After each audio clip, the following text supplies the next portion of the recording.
chief officer, the council is very serious about the revenue mopping.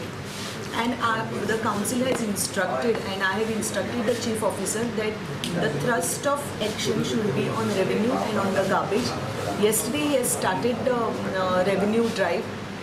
There are 3 complexes which have been taken up, which are mainly all commercial establishments.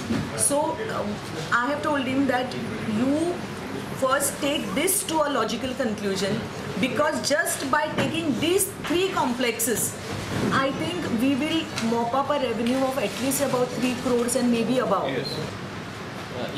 We visited four complexes, 4 building complexes, and surprisingly 41 of them did not had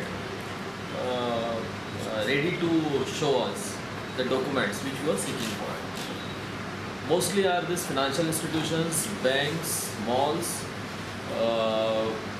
big franchises. I will not take their names. Running business. See, MARGAO is the commercial capital of Goa. It has to. But thing is that it has to go in within all statutory norms. Yes, they say that we are ready to pay, but nobody came to us. So this is not an excuse that we have to look out for. See, we can pull down shutters, but we don't want any kind of pleasure to be derived out of this. We want the business to go on. We want business to go on. We want people to contribute for the welfare of this MARGAO city. We want our coffers to grow so that we can spend better on the civic amenities.